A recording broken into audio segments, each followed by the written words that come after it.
Yang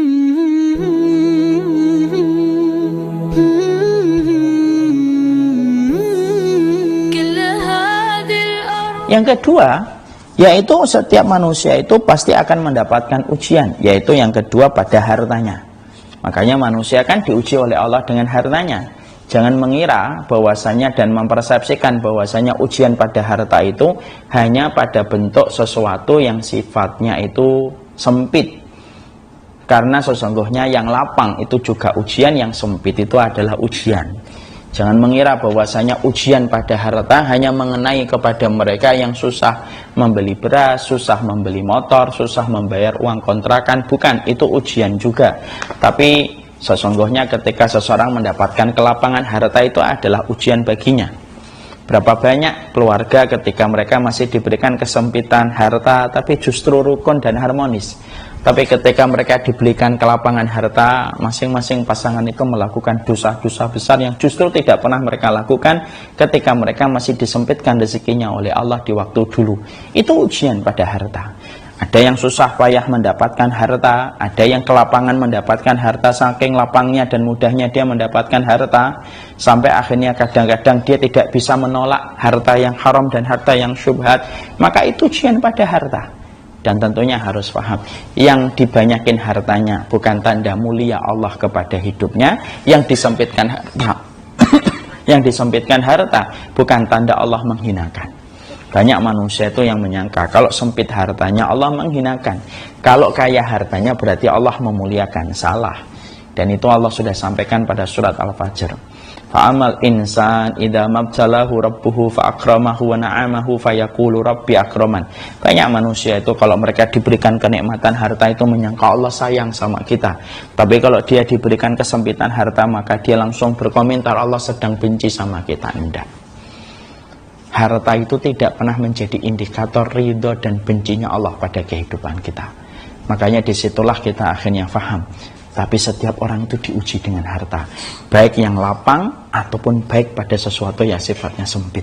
Itu pasti akan diberikan oleh Allah ujian pada hartanya. Dan saya menyampaikan, kalau saya ditakdirkan miskin gimana Ustaz? Orang kalau ditakdirkan miskin itu bukan berarti Allah zalim. Tapi bisa jadi ada orang yang terkadang diberikan pintu rezekinya tidak banyak. Itu bukan karena Allah itu menzaliminya. Ada orang yang diberikan oleh Allah sedikit harta dan dia terasa betul ujian pada hartanya. Kenapa? Supaya konsep bahagianya menjadi lebih sederhana. Maaf ya, orang itu kadang-kadang kalau terlalu kaya, konsep bahagianya itu menjadi sulit dan rumit. Karena terlalu semuanya sudah dia dapatkan. Akhirnya rumit. Untuk mendatangkan kebahagiaan lidahnya saja, kadang-kadang itu harus berputar otak apa yang harus dia nikmati, karena semua makanan sudah dicicipi. Untuk merasa bahagia ketika masa liburan sulit karena semua tempat sudah pernah didatangi. Akhirnya menjadi lebih rumit. Tapi kadang-kadang ada di antara antum, keluarga kita, saya, kadang-kadang kita diberikan keterbatasan harta bukan karena Allah pengen zalim sama kita, tapi justru karena Allah ingin supaya konsep bahagia orang yang terbatas hartanya itu lebih sederhana dan lebih gampang daripada orang yang berkelapangan harta. Konsep bahagianya itu menjadi rumit dan menjadi susah. Coba kalau orang itu terbatas hartanya, makan di pinggir jalan ikan bakar aja sudah bahagia.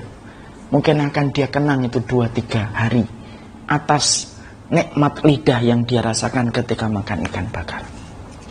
Pergi ke pinggir pantai, membayar retribusi tiketnya 2.000 per orang, anak-anaknya sudah senang. Dan selama 1 pekan, anak-anaknya berterima kasih sama abinya, Abi, terima kasih ya sudah ngajak kita ke pantai. Padahal cuma bayar retribusi 2.000 per anak. Tapi akhirnya anaknya itu konsep membahagiakan anak lebih mudah. Coba orang-orang kaya, kadang-kadang itu membahagiakan anak itu rumit betul. Dibelikan handphone paling mahal, sudah. Game paling mahal, sudah. Diajak keliling dunia, sudah. Dan anaknya ketika bosan, Bapaknya bingung, apalagi yang mau diberikan, karena semuanya sudah didapatkan oleh sang anak. Disitulah kita paham, Allah itu ketika membuat pintu rezeki kita sedikit, itu bukan tanda bahwasanya Allah itu ingin memberikan kepada kita kezaliman. Allah itu tidak pernah mampu berbuat zalim untuk setiap makhluk yang Ia ciptakan. Dan itu kita harus mengerti. Berarti ada yang kedua, ujian itu akan datang pada harta.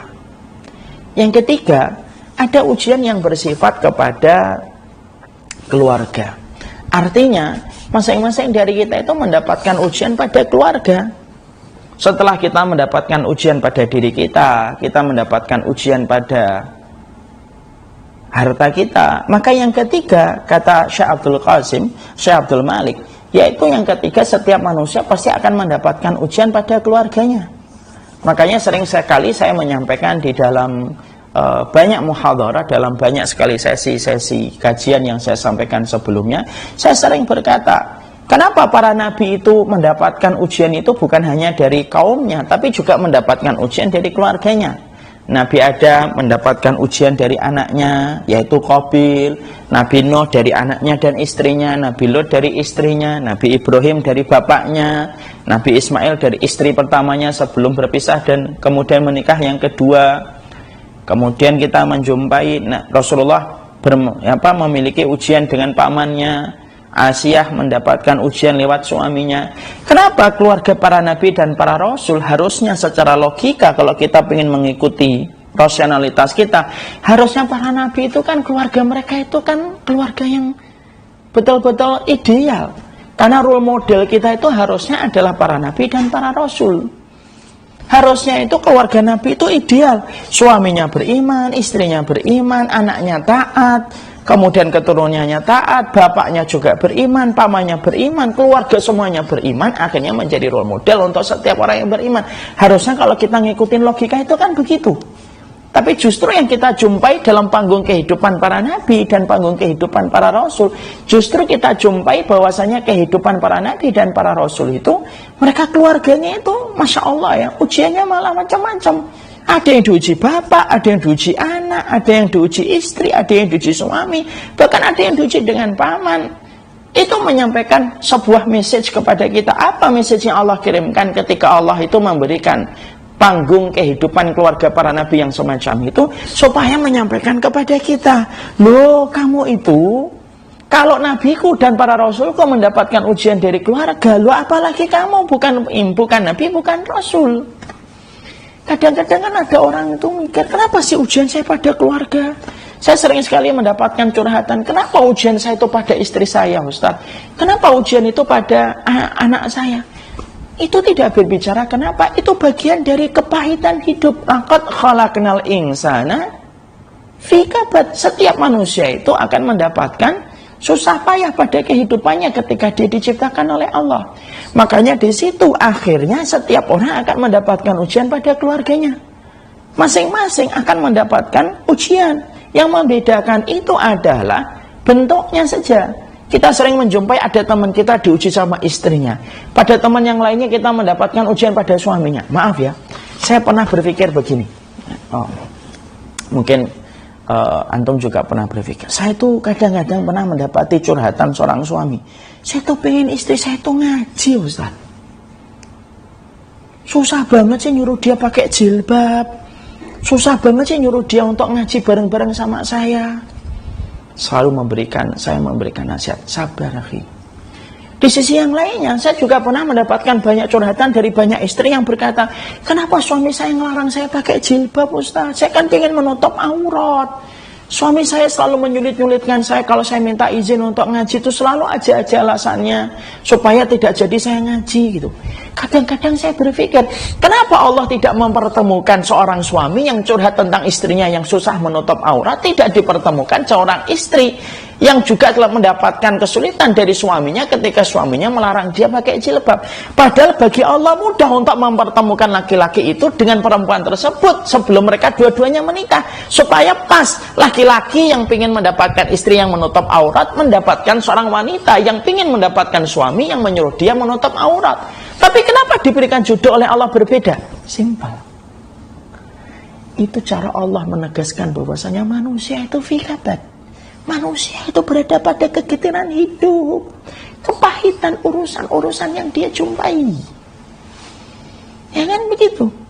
Sering kita jumpai istri menuntut, mbok saya itu dilarang itu melakukan dosa. Saya merindukan seorang kepala keluarga yang melarang saya berbuat dosa. Di sisi yang lainnya ada seorang suami yang diprotes sama istrinya gara-gara ngatur istrinya padahal yang diatur dalam urusan syariat. Itu semuanya bagian dari kepahitan hidup. Dan kita tidak bisa untuk kemudian mengatur. Itulah cara Allah. Karena apa? Khalaqal mauta wal hayata liyabluwakum ayyukum ahsanu amala. Allah menciptakan hidup dan mati untuk melihat bagaimana yang paling baik amalnya. Kalau kita tidak diciptakan kesulitan, Allah tidak mengakrabkan kita dengan kepahitan hidup, Allah kemudian tidak menjadikan kita tidak selalu mendapatkan apa yang kita mau, tidak akan kelihatan mana yang terbaik amalnya. Tapi ketika Allah itu menjadikan kehidupan kita akrab dengan kepahitan hidup, akrab dengan kegetiran masalah yang kita jumpai pada kehidupan, barulah di situ akhirnya kita faham.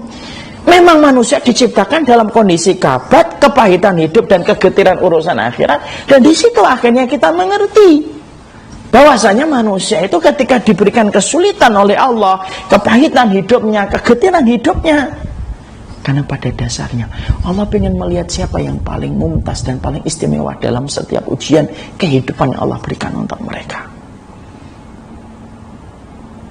Jawabannya itu pada surat Al-Balad ayat yang kelima. Memang itu cara Allah menjadikan kita paham. Manusia itu akan akrab dengan kepahitan hidup. Dan kita pasti akan menemukan itu.